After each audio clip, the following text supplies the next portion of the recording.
And what's up, everybody? Welcome back to Rath's Learning Curve. We're going to hit you up with an NFL learning curve for DFS today. And really, this was a very popular video and article that I wrote for baseball called the Cash Rules, the Cream Rules from the Wu-Tang Clan.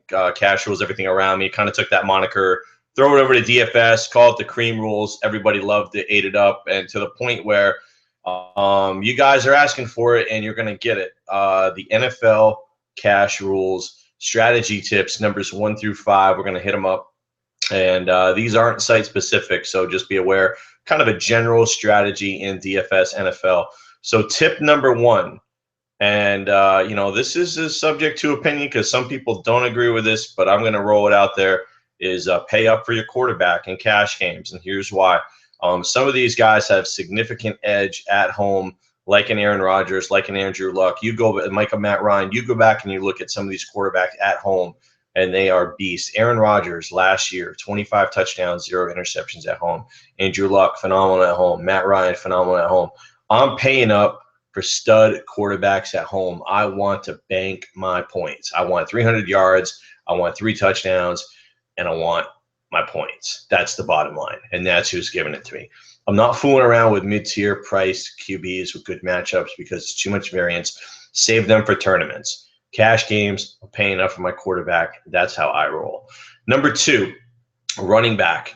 With 2 running backs on most sites, of course, and we do have some flexes, but let's go with the 2 running backs. I'm also paying up for 1 running back. I want a stud. I want Jamal Charles. I want Adrian Peterson, Le'Veon Bell, C.J. Anderson, Justin Forsett now. I want 1 stud in a nice matchup, hopefully at home, weak run defense. And then I'm going 1 of 2 ways. That's going to roll into number 3. But I'm going value with my second running back because a lot of times you can play matchups with running back, and you're going to find an opportunity for a guy. Like example, maybe a guy like Chris Ivory, week 1, the Jets going against Cleveland. Cleveland's rush defense was pretty bad last year. Chris Ivory's the number 1 running back in New York, and we know they're not going to throw as much with Ryan Fitzpatrick back there, but the Cleveland Browns pass defense is pretty good. So just kind of a week 1 preview. Chris Ivory could be a very nice value play. Jonathan Stewart is another guy you can look at. Now, the other strategy that I go for at running back is if I can find a value running back that catches passes, a lot of volume. Shane Vereen, Amir Abdullah, Danny Woodhead, Theo Reddick. There's a bunch of guys that are pass-catching machines. Now, obviously, at 1 point PPR, they're way more valuable than half. But still, I need to find value at the running back spot. And if I can get a guy like Andre Ellington cheap, Lamar Miller cheap, Lamar Miller may not have the upside, but man, he was consistent last year. He gets the run, he gets runs, he gets catches, etc. Give me 50 yards rushing, 50 yards receiving, 5 catches with a shot at a touchdown all day, and I'll take that value every day of the week and on Sunday. So that's number 2, and number 3 is kind of blended together there. Number 2 is I'm looking for RBs that catch. Number 3 is I'm looking for a value running back at my RB2. Now, number 4, wide receivers. And again, this is whether it's half point PPR, 1 point PPR. Really what I'm looking for in cash games is I'm probably not going to have the money to take a Dez or a Julio or, one of those top guys or a Jordy.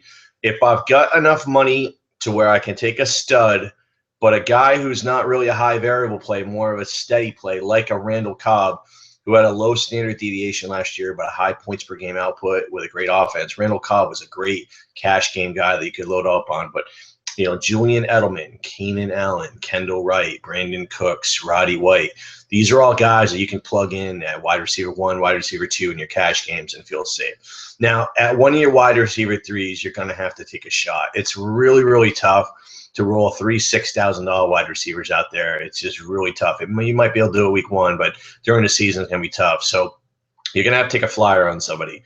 Maybe it's a guy like Kamar Aiken who's going to possibly get the number 2 spot in Baltimore. It's just maybe it's Stevie Johnson who could get the number 2 spot in San Diego. It's just you got to look for a wide receiver 2 that's min salary or close to min salary. You're just going to take a shot.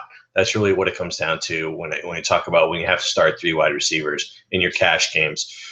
And the other one that might be a little bit unconventional, and I'm going to explain to you why. I'm paying up for defense when I can. What I mean by that is if I can get Seattle at home, I'm going to get Seattle at home because their edge at home is so huge that, you know, it makes sense to pay up. Now, most of the time, defenses, you're going to look to punt.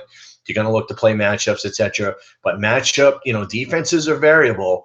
And if you can find situations that put, you know, give you an example, the New York Jets, okay? New York Jets are not an explosive defense when it comes to fantasy.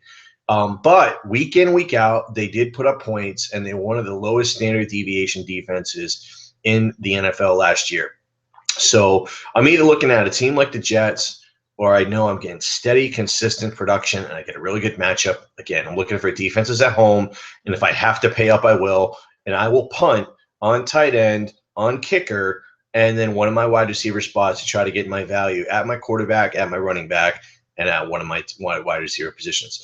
Stay tuned for the next series in the Rath's Learning Curve NFL Cash Rules. It's tips numbers 6 through 10 as we go down how to play cash games in the NFL for 2015. Thanks a lot.